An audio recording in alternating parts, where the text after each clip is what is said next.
Hello and welcome to the Pro Wrestling Exuberant. I'm Russell Franklin. On today's episode, we have a bit of a Rising Stars theme. I'm going to talk about, among other topics, someone who I believe he's not currently in AEW or WWE, but I think he will be the top star in all of wrestling within a few years. I'm also going to share recollections on the late Louis Spicolli, who was in WWE, WCW, and ECW in the 90s. I first met him in 1989, not too long after he started in wrestling. I got to know him pretty well. I wrote several magazines articles about him over the next 5 years or so. So we're going to showcase him on here as well. I'm also going to name and showcase the first 10 picks I would have if AEW were to have a developmental territory style league. These are 10 wrestlers that I firmly believe will be the top stars of the very, very near future on US television. For wrestling merchandise, I'm going to profile Boss Fight Studios' Lucha Libre Legends line of figures, and I'm also going to review the excellent autobiography by Steve Keirn. It's called the Steve Keirn Chronicles Volume 1. It came out last year. Volume 2 just came out very recently, but we're going to review Volume 1 today. I want to talk first a little bit about wrestling factions, right? What is a wrestling faction? A group of 3 or more wrestlers, they band together, they're usually heels, they have a common goal, there's usually a leader. It's either directly spoken of as this person as a leader or it's implied. There's usually a manager involved as well too. And there's a lot of factions in wrestling today, right? It almost feels like it's being overdone. But what got me thinking about factions was the Bloodline and how much I enjoy watching them. I kind of came on late to the bandwagon, so to speak, with the Bloodline. The reason being that I wasn't even watching WWE for a very long time. I mentioned this in the last episode, how I kind of came back to watching their product 6 months or so ago and discovered, wow, this is fantastic. I really enjoy this. And I had heard about the hype with the Bloodline initially, I think, when Sami Zayn was put into the mix, about how special this faction was. And it was Cody Rhodes who initially got me interested in WWE again. And then CM Punk, who brought me back in to give WWE weekly TV a chance. Like I said, I discovered I immensely enjoyed it. It's a fantastic product. And as part of this, I discovered a lot of new stuff to enjoy. Rediscovering wrestlers I really liked from the past, like Randy Orton, Drew McIntyre, and new stuff. And one of the new things that I enjoyed the most was the Bloodline. Now, they've been a dominant presence since their formation 3 years ago. And regardless of the lineup, and it's changed several times, they've had a dominant presence in the programming. Solo Sikoa came in September 22. Jey Uso left in June of 23. Jimmy Uso left in April 24. We had this whole Rock dynamic leading up to WrestleMania 40 with him joining. Then you had Tonga Loa and Tama Tonga joining in the aftermath of WrestleMania 40. And I was really excited to see those two arrive. I thought they were an awesome ad. I followed them for several years when they were as the Gorillas of Destiny in New Japan Wrestling. I thought they were fantastic. Great matches, a certain natural charisma about them. I like whenever they had the chance to talk on the mic as well. So they're a great addition to this. And it's going to be fun to see who else will come and go from this faction over the next couple years. Now, I think Bloodline is going to be remembered as the dominant faction of the 2020s. And I think they're going to be around for a long time.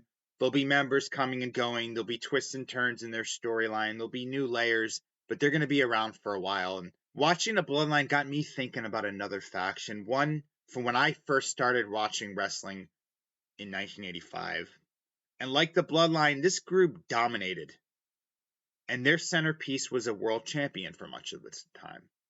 Now, they changed members several times over years, but the original incarnation of this group, I think, is the one best remembered by fans who witnessed it as it occurred.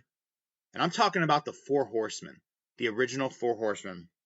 Ric Flair, Tully Blanchard, Arn Anderson, and Ole Anderson with manager James J. Dillon. And let me set up my initial intro to them as a viewer, as a fan, and give you a sense of why this group is so memorable to me after watching so much wrestling. It was this one introduction to them that I could still recall vividly, and it just shocked me as a viewer to see.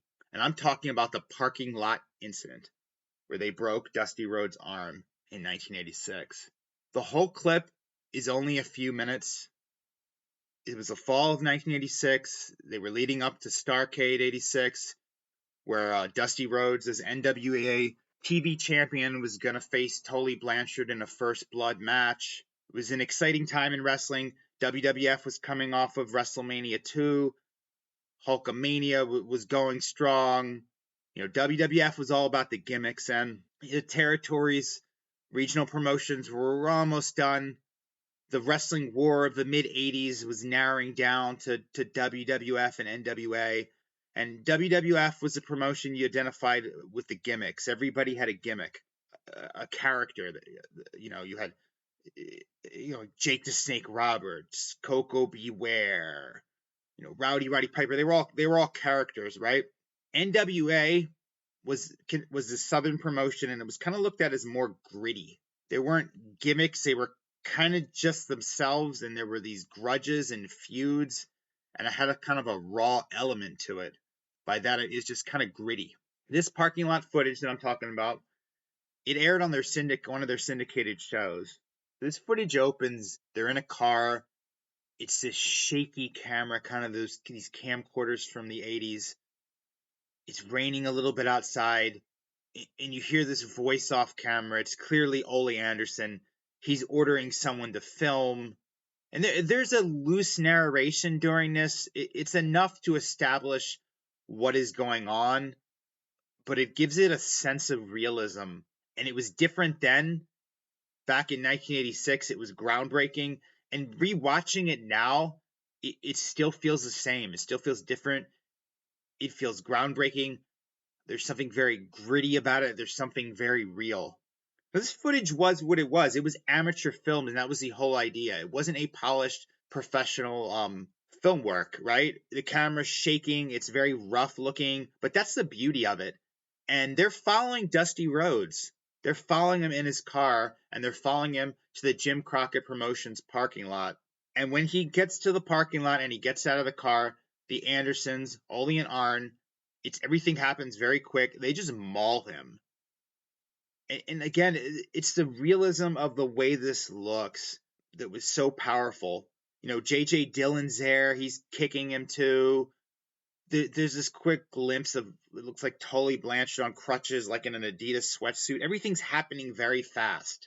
And when it was airing like on syndication on the first run, you couldn't pause it and rewind it. You just watch it as it happens. So they tie Dusty Rhodes' arms to this truck. There's like a ladder kind of to one side of it. So they're tying either arm up, and then this bat comes into the frame of the camera. There's this freeze where the image freezes, and then you hear Dusty Rhodes screaming. And the implication is they broke his arm. So that's it. A couple of minutes. Very intense, very powerful. Setting up for this Starrcade 86 grudge match. So that's it. Very intense clip.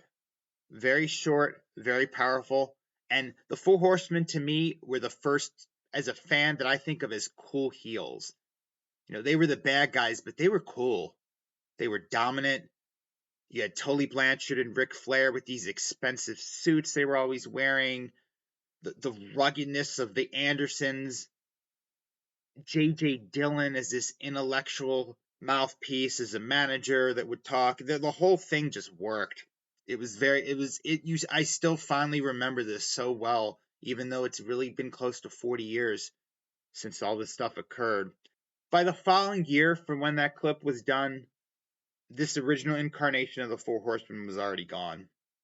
Lex Luger was brought in to the NWA in early 87. He was made an associate of the Four Horsemen. Ole Anderson was kicked out. Lex Luger was like this hot prospect in wrestling. He was brand new. I think he'd only been wrestling about a little over a year down in the Florida territory. But it was this original combo, again, that made such an impression on me as a viewer. And whenever I think Four Horsemen, the first thing I think of is a parking lot incident. Let's talk about wrestling newsletters. So in the 1980s and well into the 90s, how you got your wrestling news, your gossip, your inside info, on the behind the scenes goings on, it was through the newsletters. And when I first started watching wrestling and got really into it, I wanted to learn as much about it as possible. I wanted to learn all the behind the scenes info and rumors of what was going to happen, the stories behind why certain things might have happened on TV. And there were tons of print magazines, but they were written months and months in advance of them being released. And the way they were covered in the print magazines, it was the same as TV. So it was suspension of belief as if it were real. So there was not the gossip, the behind the scenes information. But so what exactly were newsletters? They were all done by mail order. They were usually printed out pieces of paper with writing. Some had layouts and were formatted, but most weren't. They were printed out on these, if anybody remembers, these old dot matrix printers from the 80s that printed very slow. It was a new technology back then. And you subscribe to these. They'd be monthly or bi-monthly typically, and they come to you in the mail. And a lot of them came and went. Some only lasted a few years. Some lasted longer. The magazines at the time would have these advertisements for them. They'd be these free advertising for the newsletters, these sections like newsletter reviews, and that's how you'd find out about them and have the address and what it cost, and you'd mail a check in to subscribe. And over time, these newsletters kind of gradually went away. Internet helped that along, certainly in the latter 90s and as the 2000s progressed. But there are two that for a very long time were recognized as the big publications. Wrestling Observer, Dave Meltzer writes that started in 1982. It only very recently moved to digital, and it was really the end of an era, I think. For it to go from being this newsletter that had been around for so long and then to move into the digital media era. I subscribed to that one on and off since the early 90s, but for many, many years recently had a consistent subscription. It would come out every week. It would be 20 something pages, single typed, and he covered everything. I mean, Dave Meltzer covered all the different leagues all over the world. It had a very high word count. And I always marveled at the volume of coverage each week. There was a lot of information packed into it. The other newsletter that I'm referencing is the Pro Wrestling Torch, and that is the last surviving print newsletter. It's still print, and you could still get it mail order. They've been around since 1987. Wade Keller runs that. The issues currently have show coverage of the weekly shows, like recaps, mainly Raw, SmackDown, Dynamite, and Collision. It usually has like a column each week. I enjoy it a lot. It's about 12 pages. I got a current issue here. I just want to go through it, give you a feel for what's in there. So this is Pro Wrestling Torch, issue 1876, May 29th, 24. Like I said, it's got a nice little layout to it. So that their cover story is Gunther and Nia Jax win the King and Queen tourneys. It's got a report of this, and he breaks down each match. Then he does a couple, like a paragraph analysis. This is Wade Keller writing this one. So it's a quick read, which is good. Helps you get some other insights into stuff going on. They have a pay-per-view report for Double or Nothing in here, covering every match. Same thing, breaking stuff down. Then they have their TV reports. They have an A Dynamite, same format. Breaks down the matches, what went on in the matches, and gives from a couple sentences to a paragraph analysis of his opinion of the match. We have another Dynamite report from the week before. We have Greg Parks, who usually has a column in here every week, and that alone for me is enough to subscribe. I really enjoy reading his columns. This one's on Champions Challenge. TNA introduces a new match concept. Then you get this back page, this Torch News Wire, which are just quick stuff, mostly on TV ratings.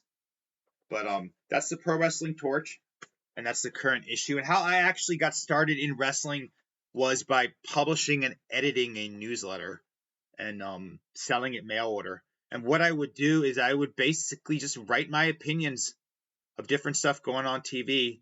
And when I was able to, I'd do an interview with a wrestler. Now, I had no contacts at all in the wrestling business. So initially, how I would find these wrestlers to get in touch with them was through wrestling schools. I'd find phone numbers of wrestling schools. They'd have advertisements in the magazines, and I'd call and ask to speak to whoever was the head person. I do an interview with them, and I'd write a little story. And wrestling schools were a newer thing back then in the latter 80s. There wasn't a lot of them.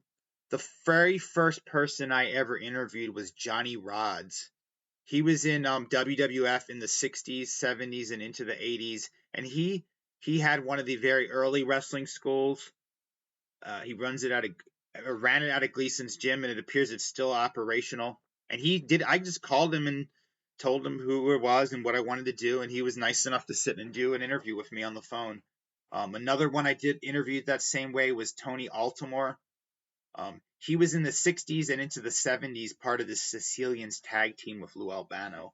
Same thing, just called the wrestling school and talked to him. And I kind of built contacts from there. Whenever I'd do an interview with somebody, I'd always send them whatever I wrote about them. And if they knew other wrestlers, I might ask them for phone numbers. And that's how I would build contacts. So what I did with my newsletters is I started sending them to the magazines and asking if they wanted me to write a news column for them. And around mid 1989, one called me back, one of the publishers from the magazines. His name was Lou Sahadi, and he wanted me to write a news column for his magazine. And at the time, I had no idea how profiled this guy was as a sports writer. I didn't know this till many years later. He passed away about a year ago, and there were several tributes written about him online, and I learned a lot about him. He had written a ton of books on like NFL topics, close to 30 of them books he had written. He had other magazines at the time. I knew that he had a baseball magazine, an NFL one, boxing, and he kind of let me run with the wrestling, and that he gave me a lot of leeway to write about whatever I wanted. He was super nice. He was the first magazine publisher of any kind to give me a chance. He knew I was brand new. He treated me very, very fairly, and he gave me a lot of opportunities to get my work published and write about what I was passionate about, which was professional wrestling. And he was a great editor and publisher to work for. He didn't go and rewrite the stories. He gave you feedback and let you work on it yourself. And I worked for many, many different editors and publishers over the years, even outside of wrestling. Most I could barely recall. I still remember Lou well, and I remember him finally. I can hear that voice when he would call me up on the phone and be like, we're going to do a new issue, and do you have some ideas? And he used to talk to me a lot about covering wrestling in the 1970s for the WWF. So it was always interesting to hear his stories from that era of Bruno Sammartino and superstar Billy Graham. And from the early days of writing for newsletters and then transition magazines, I always enjoyed writing about rising stars. And Lou Sahadi, more than any other publisher, allowed me to write features on non-WWE and WCW names and really showcase these guys. I met Luis Spicoli during my newsletter days, and I wrote some stories on him for different newsletters. And as I transitioned into doing the magazines, I was able to get the first major feature on him published in a wrestling magazine. I met Luis Spicoli during my newsletter days, and I wrote some stories on him for different newsletters. And when I started writing for magazines, I was able to get the first major feature on him published in a magazine. When I first met Louis, he was 18. He had been in the business about a year. He was working independent promotions, primarily on the West Coast. He was doing work in Mexico under a mask as this Mercenaries trio. He was doing jobs on WWF TV. A little bit later after that, he'd appear in Herb Abrams' UWF in 1991 as Cutie Pie Luis Spicoli, which was kind of his first run as a character on national TV. And I always thought Luis Spicoli, from the first time I saw him, was a tremendous wrestler, tremendous talent. I thought, given the opportunity, this guy would be a big star on the national scene. A quick word on Herb Abrams' UWF, okay? So this promotion started in late 1990. It was a national promotion in the sense it was on Sports Channel America. They had names. They had Bob Orton, Brian Blair, Don Morocco, ex-WWF 80s names. Cactus Jack was also there. And Cutie Pie Luis Spicoli was one of the up-and-comers in this promotion. The promotion itself didn't last long at all. I think they were on Sports Channel America a year when the deal was up. That was it. So let me go ahead. I'm going to read you the story on Cutie Pie Louis Spicolli. This would be from 1991. So here is the article on Cutie Pie Louis Spicolli. Newcomer to watch, Cutie Pie Louis Spicolli. Since the day Louis Spicolli entered the ranks of professional wrestling 3.5 years ago, he has made rapid progress. Wherever he has decided to wrestle, he has always made a good showing and impressed promoters, fans, media, and fellow wrestlers. When the UWF started up in California, it was only natural that they would want to have Spicolli appear on their shows. In the UWF, he has had a chance to showcase his wrestling talents to a national audience. More than a few people have been impressed with what this young man can do. Louis Spicolli got started in wrestling through veteran matsman Bill Anderson. Spicolli spent 3.5 months doing rigorous training at Bill Anderson's School of Wrestling, where he excelled at an extremely fast rate. Anderson, who helped train such stars as Sting, the Ultimate Warrior, and the Minotaur, has always had nothing but good to say about Louis Spicolli. He's one of the best students I ever trained, said Anderson. He had great natural ability and picked up moves real quick. He was a spunky kid. I could show him a difficult move, and just like that he would react, continued Anderson. He would try it, unlike many of the other trainees. Even though I don't approve of the way he conducts himself at the ring at times, I know he's going to be a big success in wrestling. Like many young wrestlers, Spicolli started wrestling on the independent circuit. Most of his early days were spent in such promotions as California Pro, WWA, and AWF. Spicolli shined among his peers on the independent circuit and quickly made his presence known as he defeated nearly every opponent he was matched against. It wasn't long before he had a championship belt around his waist, the WWA Six-Man Championship, a very prestigious title in Mexico. As he established himself as one of the best wrestlers on the West Coast independent scene, he attracted the attention of promoters on the East Coast. Determined to publicize his name, Spicolli traveled to the Alabama-Tennessee area for the CWF promotion. By now, Louis Spicolli had adopted a rule-breaking style. Every time I tried to resort back to abiding by the rules, I didn't do as well, and that's why I kept resorting back to rule-breaking, explained Spicolli. Today, I know that my rule-breaking style is what is going to take me to the top of the hill, boasted a confident Spicolli. In the highly competitive CWF, Louis once again established himself as a force to be reckoned with. He teamed up with Tom Pritchard quite often, and the two formed quite a reputable unit. Tom and I had a pretty successful run in the CWF, bragged Cutie Pie Spicolli. A lot of people claim that we broke the rules too much, but when it comes down to it, we were winners. We pinned the so-called Great Fantastics right in the center of the ring, continued Spicolli. All that matters is what is in the record books. It says we are winners, regardless of how we did it. While wrestling in the CWF, Spicolli got involved in a singles feud with Jackie Fulton, brother of world-famous Fantastic Bobby Fulton. Needless to say, Spicolli proved to be too much for the younger Fulton. When Spicolli finally decided to move on from the CWF, he left with his head held high, knowing he had come out on top in the feud with Jackie Fulton. The UWF started promoting in the fall of 1990, with such names like Bruno Sammartino and Lou Albano helping to get it off the ground. The promotion was carried nationally on various cable networks. In addition to featuring established stars such as Paul Orndorff, Brian Blair, and Danny Spivey, they also featured talented youngsters, many of whom had potential to be top stars in the future. One of the youngsters anxious to make a name for himself in a hot new promotion was Spicolli. Upon his entrance in the UWF, Spicolli began billing himself as Cutie Pie Louis Spicolli. In the UWF, Spicolli could be classified as your typical cocky, arrogant young wrestler, except his abilities far exceed that of the average young grappler. Let me tell you something, said Cutie Pie. There may be wrestlers here in the UWF who are stronger, faster, and even better than I am, but I guarantee that no one is cuter. In his time with the UWF, Louis has been giving such stars as Brian Blair and David Sammartino all the competition they want. Despite his rule-breaking philosophy, there is still a minority of the UWF fans that are adamantly cheering the self-proclaimed cutest man in wrestling. Every day, some of these fans are trying to be more and more like me, explains Spicolli. All the men wish they were as cute as I am, and all the women want me. At the present time, Louis Spicolli is considering some managerial guidance. Hey, even I don't know everything, admitted Cutie Pie Spicolli. Reports indicate that UWF's leading rule-breaker manager, Golden Greek John Talos, has been impressed with Spicolli's ability in the ring and may be considering offering him a contract to wrestle in his stable. Cutie Pie Spicolli may need somebody at his ringside to watch his back.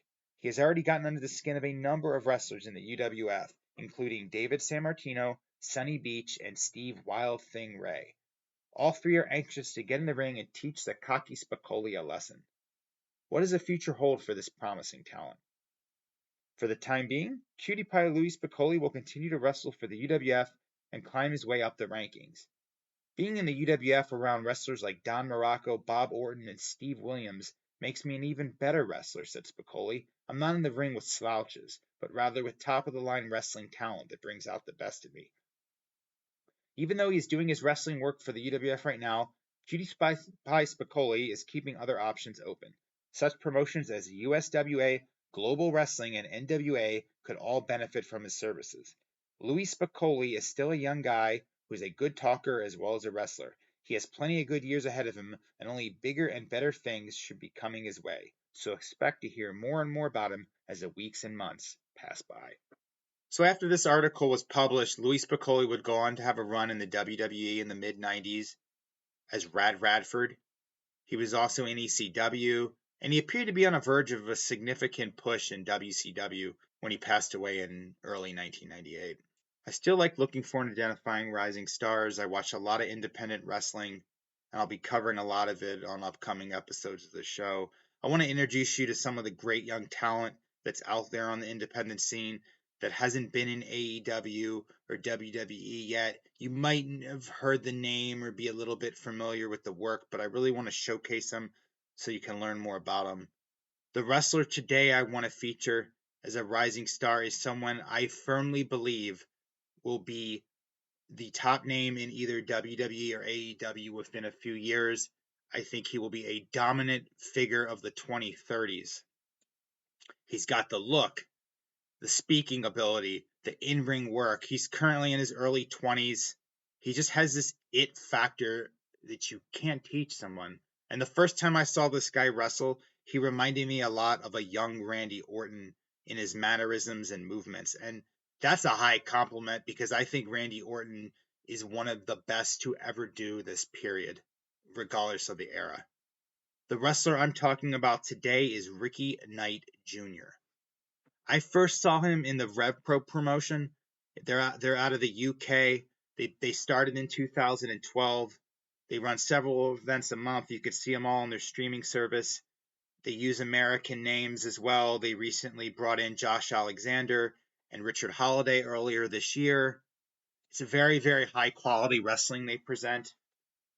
Rev Pro was my intro into British wrestling, and British wrestling really is its own thing. I think you have to watch a few shows to fully understand what I mean by that and how good it is and how good the wrestlers are there. They're really kind of under the radar, I think, in a lot of ways.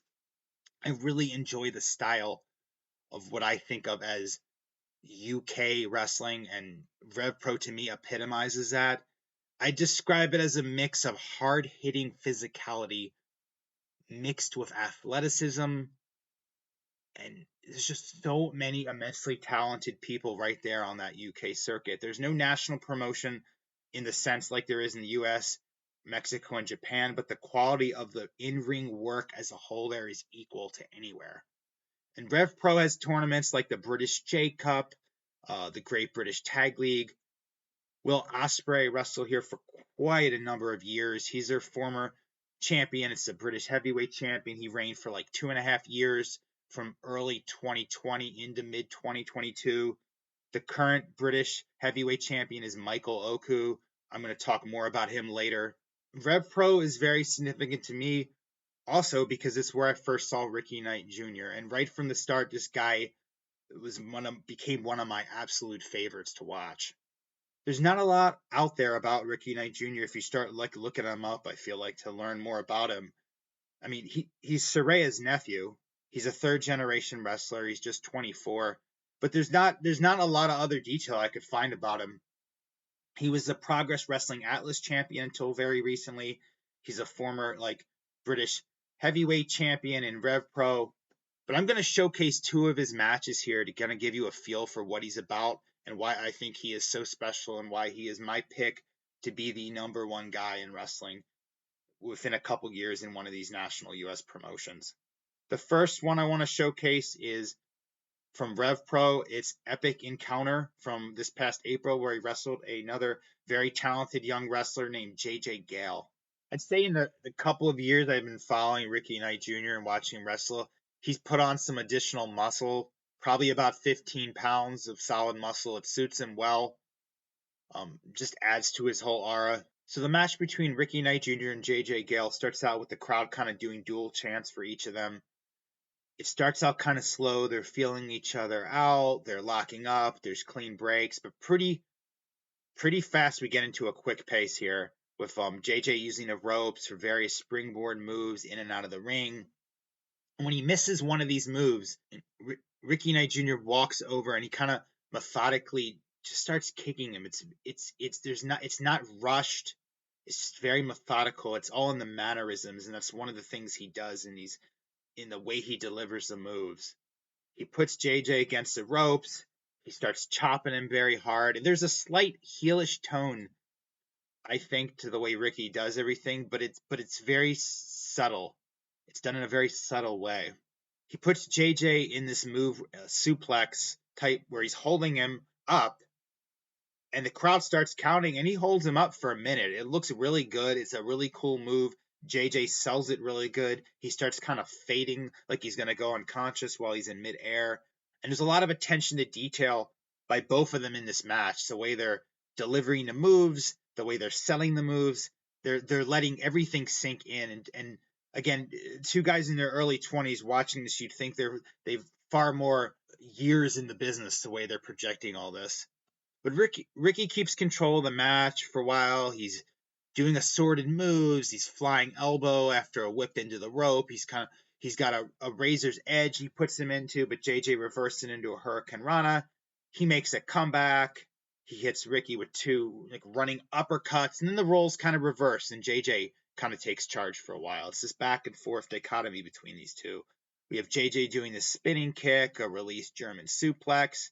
Then the momentum shifts back, and we get Ricky Knight, a running drop and kick in the corner, a draping DDT by Ricky off the top rope. We get a 2.5 count from that. So he's showing off a bunch of different moves, but again, they're not rushed. They're kind of delivered in a way to absorb everything going on.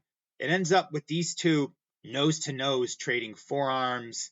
Ricky gets the razor's edge on him this time. JJ recovers from that. He gets in a gourd buster on Ricky, and they just keep going back and forth like this. At one point, Ricky does this moonsault-like move off the top rope, but it's more of like he uses his head for the landing. He gets a 2.8 count on that. It's a very, very close count. And eventually how we end here is he catches JJ on the top rope. He delivers a muscle buster, pins him 1, 2, 3. They shake hands, clean pin, excellent match. The next match of his I want to talk about is from Progress, and it was WrestleMania weekend. It was part of the GCW collective. It's Freedom Walks Again, Chapter 166. And Ricky Knight Jr. is coming in here as the Atlas champion to wrestle Yoshi, who's on an excursion from Pro Wrestling Noah. And this one starts out, too, with them kind of feeling each other out. It's not a rushed into the beginning. And then it kind of goes into where they're trading chops back and forth, and they're hitting each other very, very hard. Ricky throws him out of the ring, and it just kind of goes into more of like a brawl. But you're seeing in between these two matches, you're seeing a lot of different elements that Ricky Knight Jr. can do. You're seeing he can brawl with a bigger opponent, a little bit bigger opponent like here. He can do some flying moves. He can do some submission moves. He can play to the crowd. And whether it's mannerisms of his face or talking, and that's kind of what I'm talking about this guy is just a complete package of what he's presenting. But this is much like the JJ Gale match in a great way that there's a lot of back and forth going on here of one guy gets advantage for a while, another guy either reverses a move or something happens and the other guy goes on advantage. We get Ricky Knight doing a super kick. Yoshi does a very, very hard lariat. And then there's a belly-to-belly overhead on Ricky Knight that gets a 2 count. Like I said, these guys are going at it very hard. Yochi's got like blood vessels broken across his chest from these hard chops, and the way they're working together, everything's very methodical. The way it's delivered, the moves we sink in. When they deliver a move, it has impact, and this has more of a brawling element to it, I'd say, than the other match that I was talking about.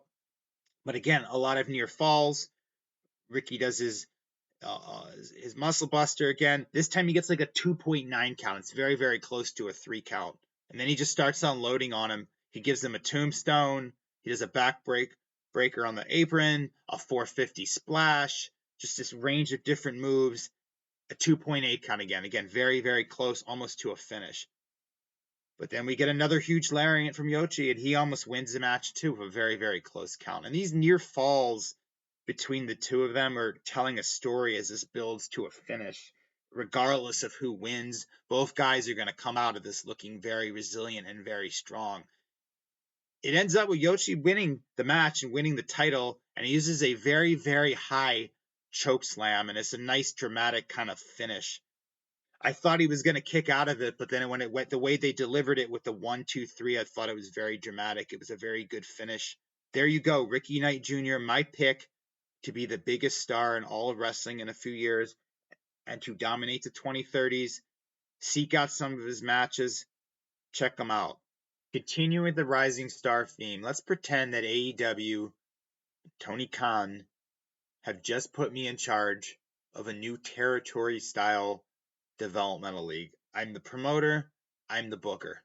And as a booker, I'm going to develop the storylines. I'm going to have a final say on the finishes. I'm basically going to have complete creative control. Think old school territory wrestling promotion out of the 1970s and early 80s. This new league's going to run on local TV. There's going to be local venues in a tri-state area. The idea is to get the wrestlers there as much ring time as possible and as much mic time as possible in front of crowds. And Tony Khan will decide when to move these people into the formal rotation of the AEW roster. When there's a slot and there's a storyline developed, they can plug them right into and bring them in with momentum. Because, of course, there's only so many slots for TV time in AEW at any given time. And for this promotion, AEW has authorized me to do the hirings here at my full discretion. For this promotion, I can bring in AEW wrestlers that aren't being used on TV very much or in like active storylines. I'll be looking for veterans and newer names, as well as I'm authorized to try to sign any wrestler not in WWE. For these purposes, we're going to pretend the people that I choose have just had contracts elsewhere expire if they are under contract somewhere else besides WWE. Mainly what I'm looking for this, to build this, is wrestlers who have not had a lot of mainstream exposure and they've never been in AEW or WWE as my core group. And my core group, I'm going to focus to start with. The first 10 signings are going to be independent, quote unquote, classified wrestlers.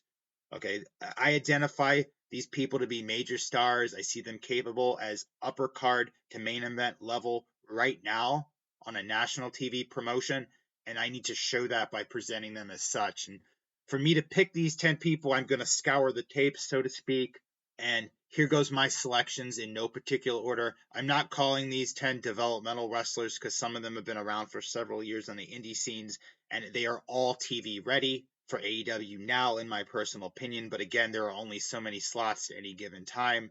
I'm going to start my recruiting in England, in the UK. There's a lot of high quality wrestling in England, and many of the top names there on that circuit, I think, fall under the radar of US based fans unless you follow the European scene real closely. And with the amount of wrestling on TV right now in the US, it's easy not to know all the names outside of AEW and WWE or not be able to keep up with it. And again, this is in no particular order. These 10 people I all see as equals and fantastic talents. Number 1, I just profiled him, Ricky Knight Jr. He will be the champion of this, and the championship will be the focal point of the main event. He'll be a face, but it'll be a kind of a blurred line. He's going to be built and presented in kind of a no-nonsense Randy Orton mold. The line will definitely be blurred of heel to face. Number 2, Luke Jacobs, be using him as a face. This is a UK wrestler. He's out of Rev Pro where I've seen him. He's just 23. He works a lot for Rev Pro, Progress, WXW, which is in Germany, Westside Extreme Wrestling. These are three of the top Europe promotions. I actually want to showcase one of his matches right here with Connor Mills from Revolution Rumble earlier this year. I think this match will give a really good highlight of why I have such a high opinion of him as a talent and why I think he's so special versus me just describing him. So here we go with this match again from Rev Pro's Revolution Rumble from earlier this year. So Luke Jacobs got this, he's thickly built. He comes out with a towel like around his neck. He's got this kind of like whole fighter vibe to him. Connor Mills has short bleach blonde hair. Has a fur jacket that he wears to the ring entrance. These looks kind of contrast each other right from the beginning. This match gets off to a very, very quick start. They take turns bouncing off the ropes, trading punches, kicks, forearms, chops, and what they're doing is they're establishing this is going to be an intense match from start to finish, and it's going to be hard hitting. And all the Luke Jacob matches I've seen are like this. I really, really enjoy watching his style. He's got this physical, no nonsense style and this quiet intensity about him. It's this aura. It kind of builds with the pace of the match, the intensity. So in this match here, they quickly end up outside the ring. There's more exchanges back and forth. Connor Mills gives a forearm to Luke's the back of his head. Luke gives a DDT to Connor on the ramp. But after Luke DDTs Connor on the ramp, he goes back in the ring to break the count. When he rolls back out, Connor rakes his eyes, throws Luke into the ring post. He gets his shoulder and head. And then Connor sends Luke into the crowd.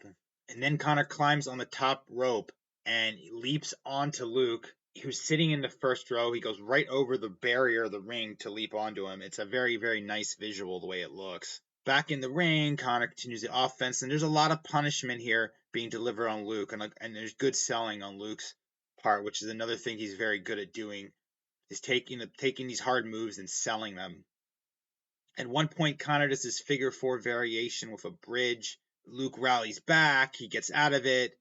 He pushes kind of through the moves being thrown at him. He puts a crossface on Connor. That, Connor gets out of that. That leads into Luke giving a hard clothesline to Connor in the corner, some chops, a superplex, just assorted moves. There's a lot going on in this match, but it's well paced. We get two power bombs that Luke delivers on him. He puts him in a Boston Crab, and just this back and forth continues. Once one of them looks like they have the advantage, the other one makes a comeback. Connor Mills puts Luke in this move it looks brutal. It's arm mat submission. It honestly looks visually like Luke Jacobs' arm is being dislocated for real and is going to snap at any minute. And then he goes right in from that into like an ankle lock. So if you watch what Connor Mills is doing real closely, he's going to body part, and he's methodically breaking down Luke Jacobs. It's very well done. And I'm like wondering who's going to win this at the pace they're going. And it's always like that with the Luke Jacob match. Is he going to prevail? Is he going to win? Is he going to come real close but lose? What's going to happen? So the way this match ends, it finishes with 3 headbutts by Luke Jacobs. Luke Jacobs clotheslines Connor Mills. He bounces off the rope. Connor Mills clotheslines him right back and gets like this 2 count. And then Luke Jacob rolls out of that, puts him into this crossface, and Connor Mills taps out. And the match, it was awesome. I wrote down 5 stars for this. It's just the kind of match I get so excited about as a fan to watch, the back and forth, lots of punishment. It epitomizes what I like about the UK style so much. You're drawn into the ring in the match, and Luke Jacobs is just so good at doing that in all of his matches. My number 3 pick is Connor Mills, and I'm picking him after watching this match. I mean, he also works for Progress. I've seen him and stuff in Rev Pro, but the way with the different look with the hair that I hadn't seen him looking that way before, and his presentation as a heel here, number 3 is the one I would put in this league, Connor Mills. My number 4 pick, Michael Oku. Now he's had 2 epic matches with Will Ospreay. Seek these out. The first one is from High Stakes 2022, which is Rev Pro. This was the first time I saw Michael work. I had never heard of him. I wasn't familiar with him. I was amazed and immediately a fan of his work, his ability to sell moves, the repertoire of moves he can do, his facial expressions in the ring. They also had a match in the 2024 high stakes, the rematch, Will Ospreay and Michael Oku. And these two are considered just epic matches, highly regarded. Michael Oku's 31. He's the current heavyweight British champion for Rev Pro. He's a former cruiserweight champion there. In ring wise, he can do aerial moves. He can brawl. He sells very well. Like I said, again, his facial expressions, like I referenced a little bit, it just bring you into the match. His matches have this certain intensity to him, and he connects very well with an audience when he speaks. Number 5, from Australia, Emin Asman. Now, Australia has a very vibrant wrestling scene. Over the last few years, more and more Australian wrestlers are coming into WWE, AEW, but there's a lot of talented wrestlers working over there. And I've been watching some of the different shows on various streaming apps, and it's a very vast pool of talent there.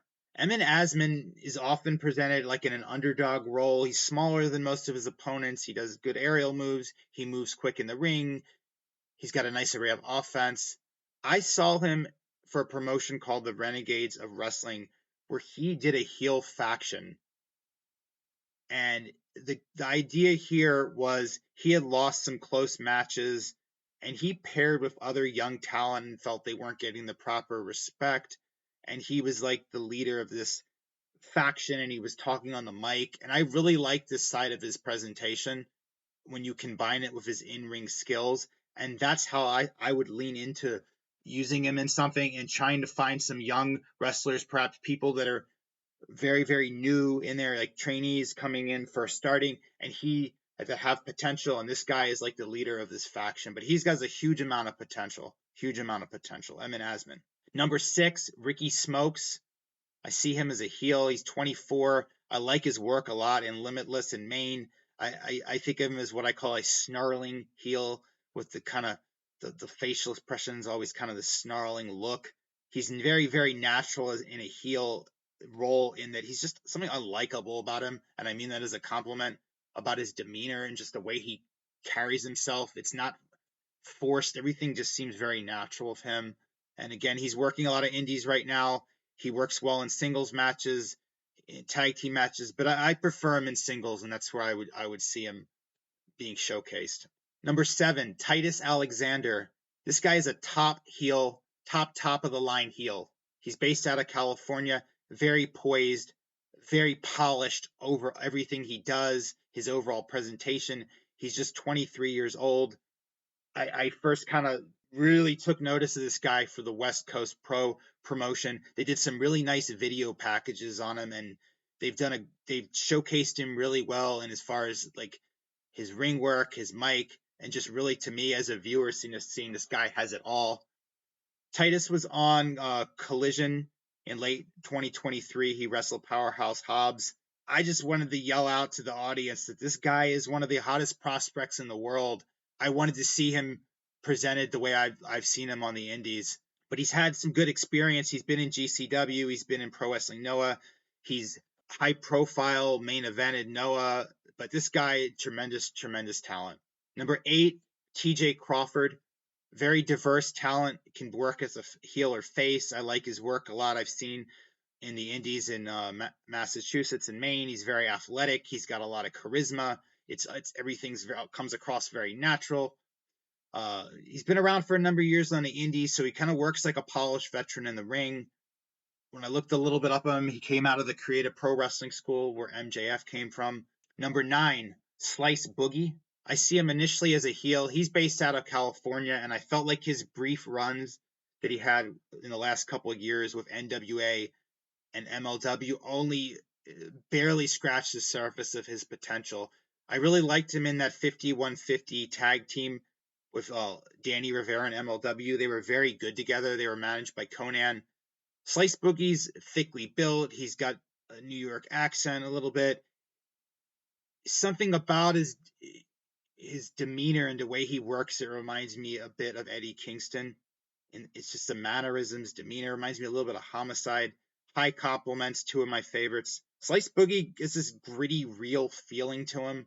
He's a natural heel, but I think ultimately he's the kind of guy, much like Eddie Kingston, that you just want to cheer and you want to cheer him loudly. And if he's presented in the right way with the right storyline or angle, I think he'd be wildly popular. Number 10, Bryce Donovan. He's a grandson of Chick Donovan, who worked a lot of Southern promotions in the territory days, had feuds with Jerry Lawler, Tommy Rich. Bryce excels as a tag team wrestler. He excels as a single wrestler. He's very prominent, well known on the East Coast Indies, and he's just got the look of a TV wrestling star. The way he carries himself on the mic, he just comes across like a seasoned veteran. So there you go. Those are my first 10 picks. For part 2 of this next episode, I'll be selecting from the AEW roster of people who fit the criteria of not currently in active storylines or being regularly used on TV, but I see them as major stars and I want to present them that way. The current promotion I want to spotlight is NWA. Billy Corgan in 2017 acquired the NWA name and trademark. In October 2019, they launched the weekly NWA Power Show. I started watching it shortly after that. I've watched it consistently since. I enjoy it a lot.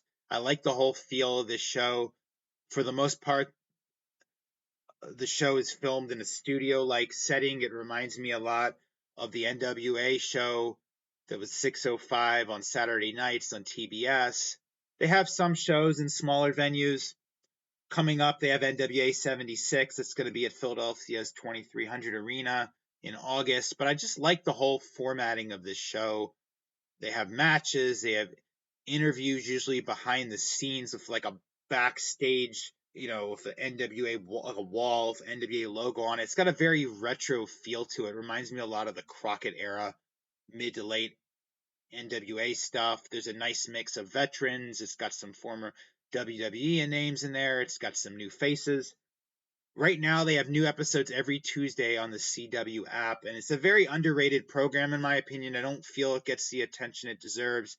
I recommend you give it a chance, see what you think, see if you like it as much as I do. I'll do a recent show review, kind of give you a feel for the presentation. This is from May 28th. The show opens with a video package for the main event. I like how they do this every episode. The main event for this one is Maxie Impaler, who is the women's TV champion and the men's TV champion, versus Magic Jake Dumas. They kind of set up the reason behind this match happening. Then we get a non-title national match, national title. They do all the vintage NWA titles, and they all look as I remember the titles looking back decades ago. So for this match, we get Tom Latimer, who's a national champion. He goes over Jake Sterling. He does a lot of selling in the match, so it's not a squash. So he makes the other guy look pretty good. He's a new face. We get an interview with some newcomers, Savages of Samoa and the Kids, 2 tag teams. NWA does a good job of giving some of these newer talent mic time to help get them over. The Crockett Cup is being intertwined into their weekly episodes with different matches as opposed to being one singular event. So for this show, we had Talon and Daisy Kill versus the Stew Crew. They mentioned on commentary that the Stew Crew comes from like a developmental territory that's affiliated with NWA, and they're the NWA JCP champions. Vampiro is the manager for Daisy Kill and Talos. He puts Daisy Kill's foot on the rope. He'll break a pinfall. That kind of leads into them winning that match. We get an interview segment hyping NWA Junior Champion Joe Alonzo and talking about a match he has coming up, Alex Taylor of the Southern Six as part of the Crockett Cup. We get a little comedy skit with Carson Drake. It's called Cooking with Carson. It had Austin Idol on there, Zion, Ella Envy, and Miss Star. They did a little sitcom laugh track they added to it. I kind of like them doing these segments with the comedy. I think the more they do these skits, the better it helps get some of these characters over. We get another Crockett Cup match. We get Thrillbilly Silas Mason with Kerry Morton, and they're part of the Southern Six faction, even though it's 3 guys. And they go over the slime balls. And Kerry Morton is great as a heel. When they first introduced him, they had Ricky Morton with him, his father, as his second, and I like him much better as a heel. He's really developed a lot over the last year, being showcased in NWA. We get a post-match interview with the two of these guys. Then we get like a Jax Dane promo. Again, this is not a skit, but it's developing a storyline with having him talk to the camera. And he talks about how Tim Storm kind of has amnesia and he thinks he's Baron Von Storm. And I like this. Like I said, I like them doing little storylines. I want to see more of it on here. It's good stuff. And then we get the main event: Max over Jake, Max Impaler, and Jake Dumas. James Mitchell distraction. I like the Jake Dumas magic act. It's kind of funny. He doesn't really do magic from what you see, but it's just the way the guy presents it. But Maxi Impaler is always showcased very well. Legit scary looking wrestler and presented as such. So there you go, NWA. That's a recent episode. Very enjoyable show. Check it out. So let's go through the new merchandise I've gotten since the last episode. I got the book Sitting Ringside Volume 1 by Dave Penzer with Guy Evans. I got the book through Guy Evans' website. They have a couple different options you can choose from. The one I got is option 2. It's the signed paperback edition, and it also comes with a signed copy of the last Nitro format sheet. It was $49.95 for that. Guy Evans also did the exhaustive Nitro book a few years ago that was very good. I'm about halfway through that. That details the whole history of Nitro. He was also the co-writer of Eric Bischoff's last book, Grateful, which I have not read but is on my list of books to get. So this book, Sitting Ringside Volume 1, it is the autobiography of WCW ring announcer Dave Penzer. He was the ring announcer throughout the 90s. The synopsis of the book online says he was a ring announcer for every Nitro and Thunder episode. So he saw a lot of stuff happen, obviously, probably behind the scenes and also in front of the camera. And it also talks about on the online synopsis that it's an inside account of the rise and fall of WCW in the 90s. The book itself is 279 pages. It's also got another 200 pages of bonus material. The bonus material is photocopies of a large number of WCW TV show formats, among other things. And it's interesting to see how one of the most prominent shows in wrestling was broken down in preparation for filming. So let's go through the last Nitro format sheet that came with my bundle. It's autographed, like I mentioned. It's got Dave Penzer's autograph and Guy Evans' autograph in it. And this is basically, like I said, like a script for the show. So on the top of it, it says WCW Monday Nitro Confidential Script Revised, March 26, 2001, Panama City, Florida. And it breaks down the show. These are like show notes. So it says first thing, WCW logo identification. Number 2, Vince McMahon vignette number 1. Number 3, WCW Nitro Open. And then it kind of breaks down what's going to happen on the show throughout this segment. So it's got like brief on camera, Tony Schiavone and Scott Hudson. It has a kind of like a bullet point summaries of what they're going to talk about. Then it goes into talks of what's going to happen in their second segment. It'll list matches. So it says WCW World Heavyweight Championship match, Booker T music and entrance, Scott Steiner music and entrance. And then for segment 3, it just continues with that format. It just breaks down what went on with the show. And sometimes, like I said, it's just listing who was going to wrestle who. Sometimes it's got more notes involved. So like in segment 3, item 21, Cruiserweight Tag Team Championship qualifying match, 3-way dance, Rey Mysterio Jr. and Kidman versus Young Dragons versus 3 count, Agent Fit Finlay, it says. So that's who was helping put the match together behind the scenes. And then it's got notes of what's going on in this match a little bit. It says announcers tell how winner of this match gets to face Primetime and Kid Romero later this evening for the championship. This qualifying match was specifically requested by the champions so that they'll be going into their match fresh against opponents who have already been through a war tonight. It has notes saying Rey Mysterio Jr. scores pinfall 1, 2, 3. A handwritten note over Shannon Moore, who I believe was part of 3 count. Then it says under that, Ray Kidman over, Ray Kidman music out.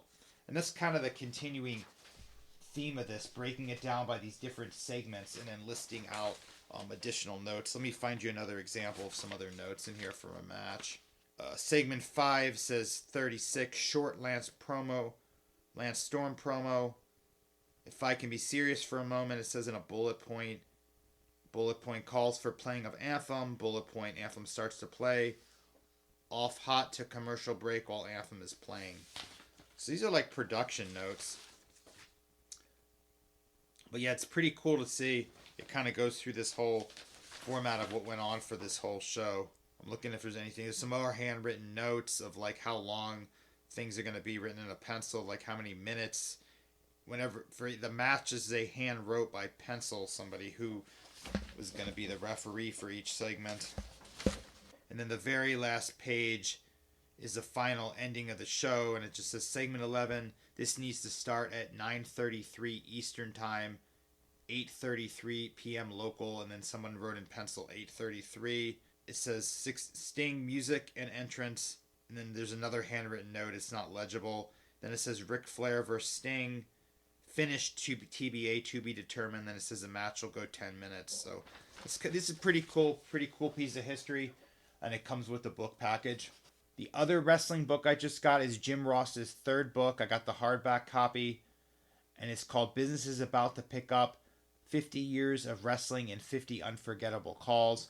So this book is broken into 50 different chapters, and there are 50 of the most memorable matches he called as an announcer with behind-the-scenes context for each. The matches he's talking about here span his entire career from when he first started in 1974 right up to 2023. The book's 276 pages. I actually found this in a store, which is highly unusual anymore to find new wrestling books in stores. They're just not carried. There was one copy of this, and the next time I came back to the same store, they didn't like replenish it. So I'm looking forward to reading this one. I read Jim Ross's last book, Under the Black Hat, in probably 2 days, which is probably the quickest in decades I've read a wrestling book. And the funny thing is, on the jacket of the book, there's a quote from Mick Foley, and he's literally saying, like, I read this book, almost straight through. I couldn't put it down, and it really read like that. It was a very interesting book. It was entirely focused on his experiences in WWE. I highly recommend the book. Another piece of merchandise I just got is a Vader Brawler Buddy from Pro Wrestling Tees. This one is really nice. It's 21 inches tall. It kind of looks like a stuffed animal, but it's a wrestler if you're not familiar with what Brawler Buddies are. There's several companies that are putting out variations of this right now in terms of size. But this one is nice. It's really nice. It exceeded my expectations.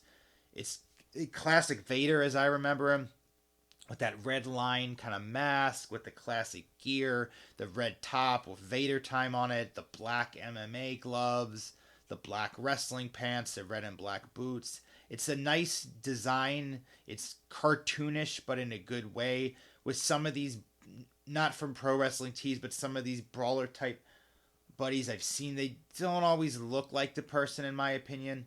So this one is very nice, and it retailed for $29.99, and it was one of 250, so it was a limited edition. I'm definitely going to get more of these brawler buddies. This is the first one I've got from them, and I was impressed. I also just got in the mail the Pro Wrestling Tees Pro Wrestling Crate. This is a bi-monthly thing. It's basically a mystery crate of different items. I really like this a lot. I've been getting it for about 2.5 years. Up until very recently, it was monthly. They just switched over to a bi-monthly thing. This one is a tag team edition themed. And these retail for $31.95 for the premium crate. And I primarily get these. The main reason I like them is the micro brawlers. When it was a monthly thing, they had one of these micro brawler figures in every box, and they were really good ones. Some really outstanding ones they have, and they were only available like through having this crate subscription. So now that they're doing it bi-monthly, they're putting 2 micro brawlers in each pack. The one that came with this are the Rock and Roll Express, Ricky Morton and Robert Gibson, and they are really good figures. The micro brawlers really amaze me of how good they do with the detail of the face, because these are smaller. I talked about this line the last episode, but these are smaller kind of little rubber figures, and they do a really good job of the accuracy of the face. I don't know how they do it, but these are 2 of the best, Robert Gibson and Ricky Morton. figures I ever seen, and I really like them a lot. And also in this pack, we got let's go. I'm just gonna go through everything we have in here for you. It always comes with 2 shirts as well, and they're usually some pretty good shirts. And it's funny, I wear the shirts a lot, and they tend to get a lot of attention. It's wrestling fans, when they see someone wearing a wrestling shirt, they'll come up and start talking to you. And the ones that get the most attention is definitely the Sting shirts. They put out a couple of them recently, with him just retiring, and there was one in a recent box, and I think this one may have actually been in the AEW box that they put out, which is like quarterly, but it was a full face picture of Sting. And I was somewhere very recently, I was in line waiting for something, and I looked over, and this gentleman was sitting at a table, maybe not too far away, and he was just kind of staring at the shirt. And then he finally calls out to me. He goes, I like the shirt. And whenever someone says that, I always ask, do you know who he is, or do you like the design? And he knew who Sting was, and he started talking to me about how he had been following Sting since the very beginning of his career. His favorite version of him was the blonde hair and the face paint, which was also mine. He started telling me about how he was at the Great American Bash in July 1990 when he won the title, which it was funny because I had just finished recording that episode where I was talking about that, episode 2 here. So yeah, the shirts always get a lot of attention, and they strike up conversations. So in this box, we have an FTR shirt here. It just doesn't have a picture of them on there. It just has this Out of This World Wrestling. It's got like the FTR kind of logo. It says Living Legends. The next shirt in there is a Heart Foundation shirt. It's basically a black t-shirt, and on the front of it, it's got that logo. If you recall, what would that era have been? Probably the 90s. It's kind of the skull and the heart behind it and the wings. And then on the back of the shirt, it's got the same thing, but on the back it says Heart Foundation. It's got Nasty Boys socks. It's got a Young Bucks pin. It's got a Hardy's flag. It's got a Los Guerreros folded poster. And then it's got a Best Friends autographed 8x10. It's a pretty good mix of stuff in there. But yeah, the way they advertise it when you look on their site, it's 2 brand new wrestling shirts in each pack, 2 micro brawlers, 1 autographed 8x10, 1 lapel pin, and 3 fun collectible items. So that could be random different stuff. So let's talk about wrestling figures and collecting wrestling figures. It's a really great time to be a wrestling figure collector. There's a lot of mail order companies out there that are putting out great stuff, and of course you have the WWE and AEW figures that are in stores. It's very hit or miss, so finding these in stores, and a lot of what's being released, at least in my area, never seems to be there. It seems like there's just the same figures that have almost been there for a year, with an occasional another one popping up. But I still like going into the stores and looking for them. That's part of the excitement of collecting for me, of going in there and finding that one figure kind of buried behind a rack. It's fun. So it's not like it used to be, when there were Toys R Us and they'd have racks and racks of these figures. But I've managed to find some good ones over the last few years in stores. And like I said, there's still that thrill of it. The AEW ones in particular in this area are just not put out. They're very hard to find. I mean, when I look them up online, they're putting out a lot of different new ones, but it's just not in stores. It's the same ones. And when they first came out initially, they were everywhere around here, and I had probably the first 7 or 8 lines, almost every single one of them that came out. But the figure line I want to showcase today is Boss Fight Studios' Legend of Lucha Libre. They have 2 lines of this so far. It's got a nice price point at $22.99. I like these figures a lot. It's a good concept for a line. They're good quality. They're good price point, and they're easy to obtain.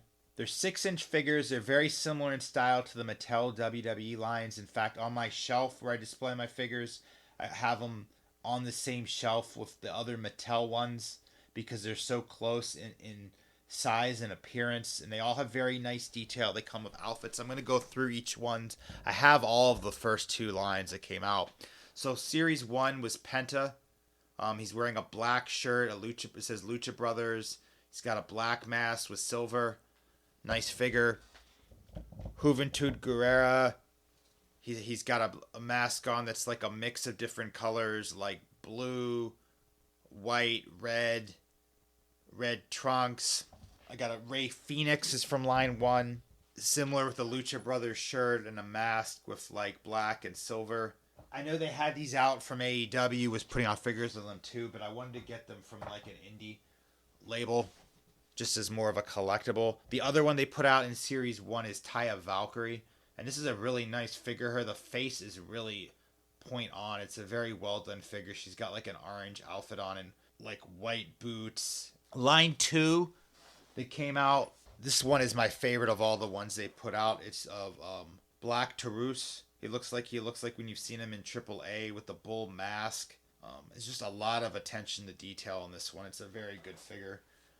They put out one of Vampiro. I think it's his look from early in his career in Mexico. But this one's a nice one too. And then the other two that they put out in Series 2 is Ultimo Dragon. Is one of them. And the other is Hijo del Perro Aguayo.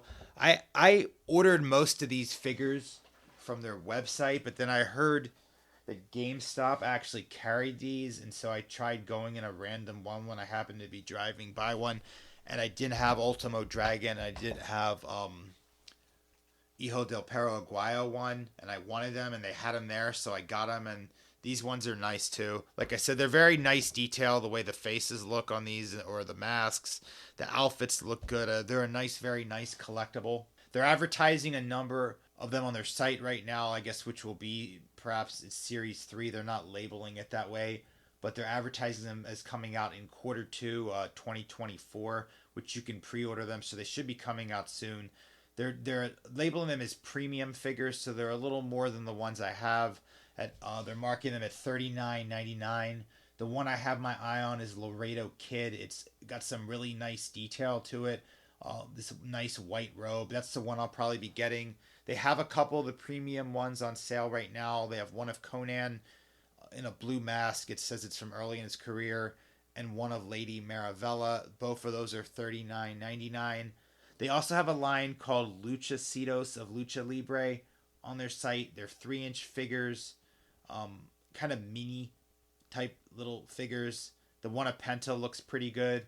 They got a ring on there that looks nice. It retails for $34.99 for the figures. And then some of the other ones that are coming soon, they have a premium Taya Valkyrie. They have a premium Vampiro, one that has face paint on him that it might be the WCW look. I'm not so sure, but that's what it kind of reminds me of. And Tinnablus Jr. They also have one coming out.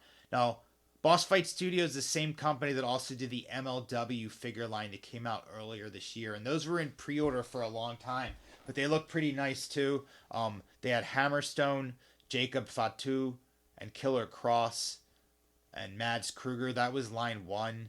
You can order Hammerstone, Jacob Fatu, and Killer Cross MLW figures as a pre-order right now on their site. Those 3 aren't there.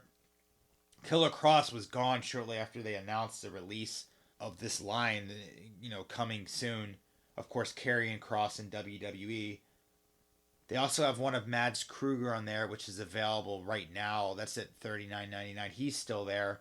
They're advertising some other figures that are coming out. They have one of EJ and Duca. He actually left last year, from what I understand, MLW, when his contract expired. So the figure's been in development for a while. I was looking him up a little bit, and apparently he's in AEW, and he's been under contract there for a while, but I'm not sure what's going on. It's very hard to find any details about that and when he's going to actually debut, but he was a pretty cool wrestler in MLW, and I would look forward to seeing him in AEW. They also have ones coming out of Lince Dorado and Microman as well. The pro wrestling book I want to feature this episode is Kern Chronicles Volume 1, The Wrestling Life of Steve Keirn. Volume 2 just came out. Volume 1 came out early last year. It's a little over 400 pages. It's by Steve Keirn with Ann Douglas. Ann also did the Brian Blair book, which I've read and is excellent. It's one of my all-time favorite wrestling books. I'm going to do a more detailed coverage of it in a later episode, but it was a fantastic book, very detailed of his whole career. That one's called Truth Be Told, the autobiography of B. Brian Blair. Ann also did a book on the history of wrestling in Bahamas, which I read, which I enjoyed. And that book was released in 2022.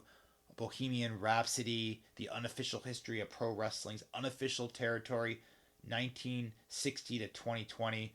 So when I see his name attached to a book, I expect great writing. So it definitely piques my interest knowing when he's involved in a project. Very good writer. Steve Keirn's a name I mostly know from reading about him in magazines in the 80s. You know, I know of the Fabulous Ones tag team, but I wasn't actually watching wrestling or watching leagues they were in. In the early to mid 80s, the Fabulous Ones, Steve Keirn and Stan Lane, were one of the top tag teams in all of professional wrestling. And I know Stan Lane more from the Midnight Express. So the Fabulous Ones was kind of in this period when I first started watching wrestling. The Fabulous Ones were one of the first teams to have music video to promote them. This was initially out of the CWA, Jerry Lawler, Jerry Jarrett, and they were a top team in that era. They had a brief run in AEWA. One of the very first wrestling figures that ever came out were actually Fabulous One figures put out through AWA and Remco. And then Steve Keirn was also Skinner in the WWF in the early 90s in an era where everybody had gimmicks. So this book covers Steve Keirn breaking into wrestling, working the territories, including the famed Florida Territory Championship Wrestling from Florida. And you get a real feel for the territory scene and the wrestling business itself reading this book as it existed in the late 70s and early 80s. And before the wrestling world would rapidly change a few years later. The life of a wrestler would be much different. I mean, this book is covering a period that is pre-cable TV in a lot of parts of the book, pre-national promotions. It's a very fascinating read. The book chronicles everything from his career in that period, including the start, the rise, and the finish of the Fabulous Ones. It's all in great detail. You come away feeling like you're right there traveling with Steve Keirn right on the road and experiencing this. It's just got that kind of level of detail. The book ends in the mid-80s around the collapse of the territory system. There's remnants of it still going on, but it's fully underway where that system is about to go away. Volume 2 continues his story from that point on. So, highly recommended book. I look forward to reading Volume 2. The print media that I'm going to feature this episode is an old NWA program. This is from the Great American Bash 1987. It's a similar dimension of a magazine. It's mostly photos in here, but to look at it and to kind of read through it, you got to turn it like a calendar. So let's go through what's in here. Like I said, it's mostly pictures. And then they have a few, like a paragraphs on the far right-hand side describing the picture. But let me read through what the card was that night. And back in 1987, there was the Great American Bash Tour where they would go all over the country doing different matches. So on this night, the opening match was Misty Blue versus Kat LaRue. I circled and penciled that Misty Blue won this. Next match, Freebird Buddy Roberts versus Thunderfoot 1. I wrote in pencil Terry Gordy and circled that, so I'm assuming that means Terry Gordy substituted for Buddy Roberts and wrestled Thunderfoot 1. Next up, the third match. This is interesting. Sting versus Black Bart. So Sting was at this point pretty new coming into NWA. He had only recently come in there from UWF when NWA had absorbed, UWF. So he was working pretty low on the card. I circled his name as winning, but next to Black Bart, I wrote in pencil Rick Steiner. So I'm guessing he wrestled Rick Steiner instead that night. Next, we have a Western States title match. Does anybody remember that title? It was around very briefly, it seemed like in the 80s. The Western States Heritage title is what they called it. Barry Windham, the champion, versus Bubba, which was the future Big Boss Man, with Skandar Akbar in his corner. So I circled Barry Windham as winning that. Next, we have Gorgeous Jimmy Garvin with Precious versus the Raging Bull. Circled Jimmy Garvin as winning that match. Then we have a grudge match, Dr. Death Steve Williams versus Dick Murdoch with Eddie Gilbert. Circle Dr. Death Steve Williams is winning that one. U.S. Tag Team title match. It doesn't say who the champion was for some reason. They don't have it like designated on here. But Freebirds, Gordy and Hayes versus the Midnight Express. And I circled that the Midnight Express won that. Next we have Miss Atlanta Lively versus Jim Cornette. That was someone dressed up. I can't remember who it was doing that. Was it? I don't think it was Jimmy Valiant. Who was that? Anyway, Miss Atlanta Lively versus Jim Cornette. But I wrote in pencil Bobby Eaton. So I guess Bobby Eaton wrestled that match. I didn't circle for some reason who won the match. Maybe I decided I didn't want to mark up this paper anymore. And these papers, like I said, are slipped inside of the program. They'd have these little programs for the specific night of what was the listing the matches. Tag team elimination: Nikita Koloff and the Road Warriors with Paul Ellering versus Ric Flair, Lex Luger, and Arn Anderson with J.J. Dillon. I don't know who won that. I didn't make any notes here. And the main event of this card was a lights out Texas barbed wire fence. Dusty Rhodes versus Tully Blanchard with Dark Journey. I have zero recollection of attending this. It's funny because sometimes when I pull up these old programs, I can remember bits and pieces of some of these shows.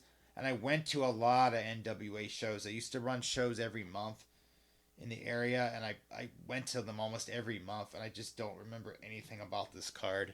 So in the program itself, they're just promoting the different wrestlers. There's a little thing about the Rock and Roll Express saying every match they have is going to be a tag team title match. There's a little thing on Big Bubba, like I mentioned, that's Boss Man, who would become Boss Man. And it says Bubba and Bart go after the UWF tag titles from the Lightning Express. It references Bubba as being the UWF champion.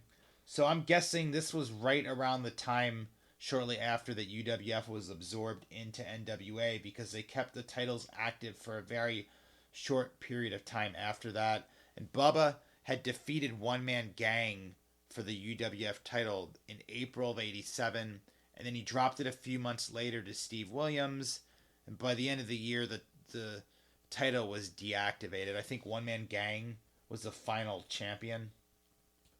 There's a little article on Nikita Koloff being a U.S. champion.